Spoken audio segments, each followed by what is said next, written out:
The Creepy Clown is a scary video clip featuring an unsettling and scary dancing clown. There is a well-known Japanese scary story that involves a creepy clown. There were 3 boys who loved watching horror movies. One day, one of the boys received a parcel in the mail. There were no stamps on the mysterious package and no name or address was written on the front. The boy had no idea who it was from. When he opened the parcel, he found a DVD inside. There was no cover on the case and no title on the disc.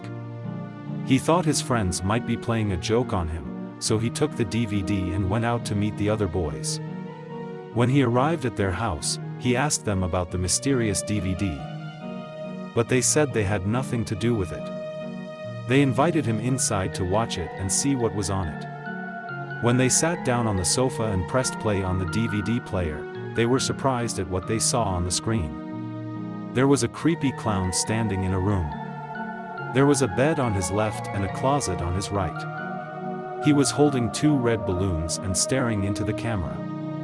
Then, some weird music started playing and the clown began dancing and jumping around. He was jerking and shaking his body all around the room. All the while, his clown face was fixed in a wide, menacing grin. He looked insane and his behavior was bizarre. 2 of the boys thought it was hilarious and started laughing out loud. After a while, they noticed that the 3rd boy was very quiet. When they turned to look at him, they could see that his face was white as a sheet and his eyes were wide in terror. "What's the matter with you?" they asked. "Why aren't you laughing?" The boy replied in a will voice, "That's my bedroom." The Clown at Midnight is a scary story about a man who hires an entertainer for his son's birthday party. It is inspired by 2 famous quotes from Lon Chaney and Stephen King. There was a man who wanted to hire a clown for his son's birthday party. He asked around at work and one of his colleagues, Sergio Palma, gave him the number of a clown who, he said, came highly recommended. The man called the number and arranged for the clown to come over on Saturday and entertain the kids at the party. However, when Saturday came around, it was raining and the clown didn't show up. The children all grew bored of waiting and went home early. His son was terribly disappointed and ran upstairs to his bedroom in tears. The birthday party was completely ruined. The father kept calling the clown's number, but there was no answer. "Why did you recommend such an unreliable clown, Sergio?" he thought bitterly. That night, the man and his wife were lying in bed, exhausted. The party had been a disaster and he was still irritated that the clown had not shown up. "What time did you tell him to come?" his wife asked. "I said very clearly, Saturday at 12 o'clock, he replied. "Maybe he thought it was 12 at night," said his wife. "A clown at midnight?" The man laughed out loud. Who would hire a clown to come to a birthday party at midnight? He turned over and drifted off to sleep. At midnight, they were awoken by a horrible scream. It sounded like their son. "Something's wrong," whispered the mother, turning on the light.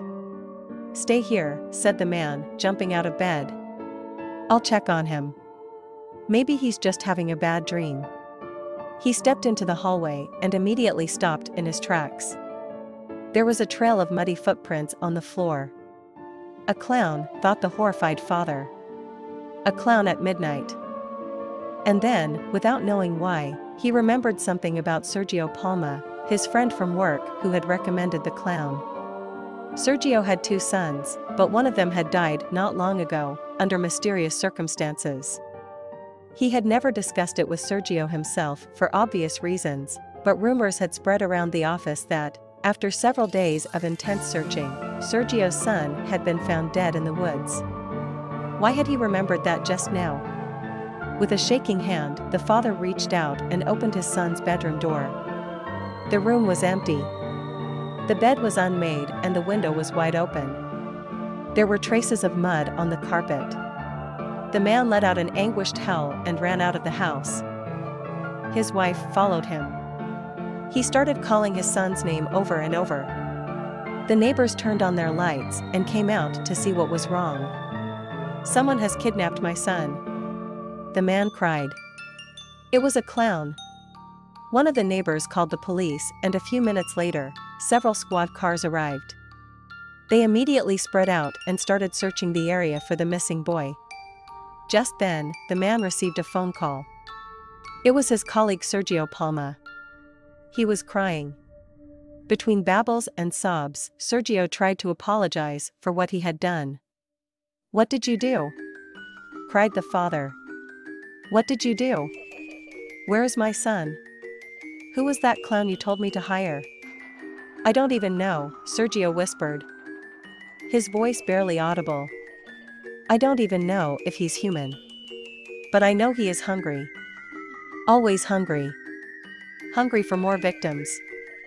He took my oldest son. Then, last week, he came back for my youngest. I told him to take yours instead. I'm sorry. I'm so sorry. Tell my son I love him." "Where is he?" screamed the man. "Where is my son? What the hell you mean by that?" the man screamed. Before he could say another word, he heard the sound of a gunshot on the other end of the phone and the line went dead. The father dropped the phone and ran out of the house. He went into the forest, which stood behind the house. When he came to a big, gnarled oak tree, he suddenly stopped, sank to his knees, and began crying uncontrollably. He had found what remained of his son. The Sad Clown is a creepy tale about a strange dream people experience in which they are being chased by a clown on a lonely country road. This story is from Japan, and they say that if you read it, the sad clown will appear in your dreams as well. A few days ago, I had a really strange dream. I was standing on a long, narrow road that leads to my school. It was strangely quiet. No wind was blowing, no birds were singing, and no insects were chirping. The road was completely empty and there was nobody else around. I began walking. Just then, I got the strangest feeling that someone was watching me. Looking back over my shoulder, I spotted a small figure in the distance. It seemed to be running at full speed. I kept walking, but every time I glanced behind me, the figure was closer. The whole thing made me very uneasy. It just kept gaining on me, drawing closer and closer. At one point, stopped in my tracks and looked back. The figure had stopped too. It was just standing there in the middle of the road, staring at me. When I started walking again, the figure began running after me. Eventually, the figure got close enough for me to make out his face. It was a clown. One of those sad clowns you see in paintings. He was dressed in a shabby hat and threadbare coat, like a hobo. The way he was staring at me really frightened me, and for a moment I thought, if he catches me, he will kill me. I wanted to run, but for some reason I couldn't. My legs felt heavy and I could barely lift my feet. It was all I could do to just keep up the same pace. The clown kept getting closer and closer. The next time I glanced back, I could see the clown's eyes. He was crying. I saw my school in the distance and a feeling of relief washed over me. Something told me that if I could just get there before he caught me, I would be safe. Just as I reached the main gate of the school, I turned around one last time. The clown was right behind me. His hand gripped my shoulder and whirled me around. The most terrifying thing was his face. He wasn't angry at all. Instead, he had a desperate, haunted look. Tears were streaming down his painted cheeks. "Caught you," he said. Then, to my surprise, he just let go of me and walked away. I stood there dumbfounded. How could I have been so stupid? I had been scared for no reason. I began laughing at myself. The clown stopped in his tracks and turned around. He took a rusty knife from his pocket and held it up to his face. "The second time I catch you, I have to cut you," he said. "The third time, I have to kill you. See you next time." With that, the clown wiped the tears from his face and walked away.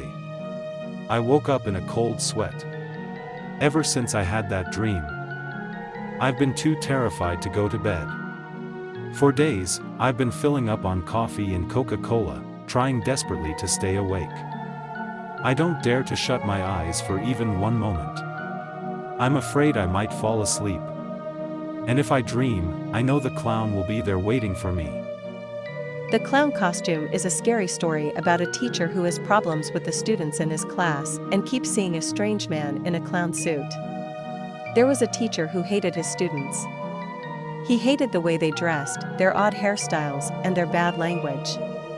The way they slouched in their seats and the way they stared vacantly at him while he explained some maths problem really got on his nerves. They disgusted him so much that he couldn't bear to be around them. At school, he had a reputation for being strict, mean, and unfair. If any of his students did even the slightest thing wrong, he would hand out harsh punishments, sending them to detention or giving them extra work to do. The teenage girls and boys in his class grew to despise him, and he delighted in making their lives a misery. One night, as he was relaxing at home, listening to classical music on his record player, the teacher happened to look out the window and something caught his eye. In the window of the building across the road, a figure was dancing around. It was a clown, and it seemed to be staring right at him.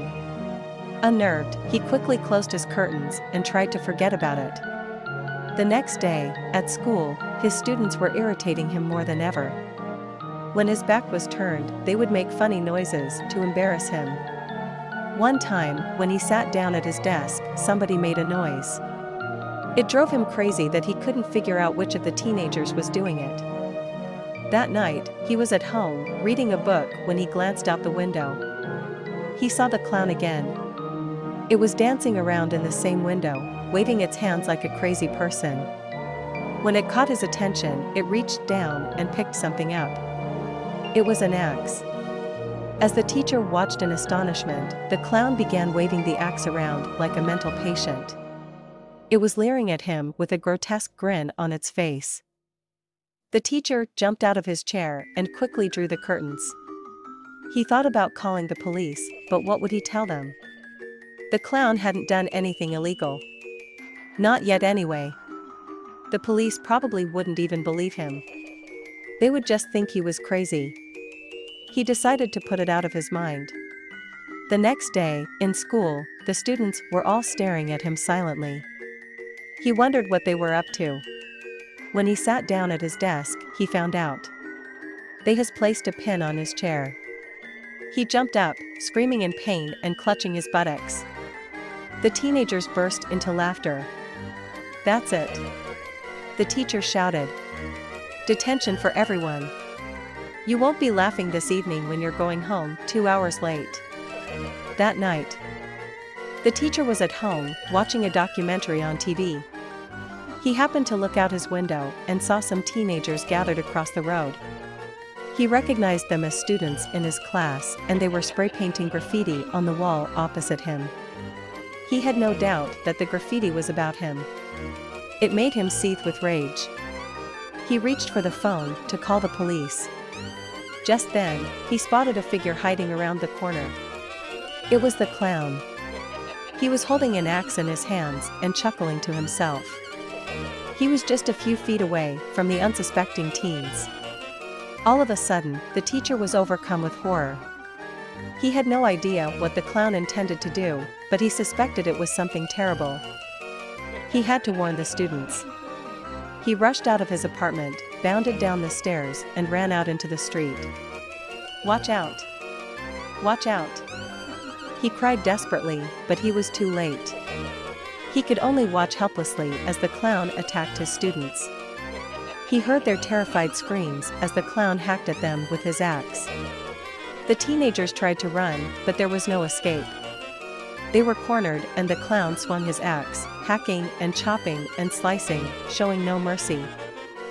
It was absolute carnage. There was blood everywhere, and the sidewalk was littered with severed limbs and chunks of flesh. The teacher covered his eyes. All of a sudden, he heard the sound of sirens, and several police cars screeched to a halt in front of him. In the darkness, their headlights illuminated him. He looked down at himself and realized he was wearing a clown costume. On his feet, there was a big pair of clown shoes. Put it down. Put it down. He heard the policeman shouting. Then, he noticed the bloody axe he was holding in his hands.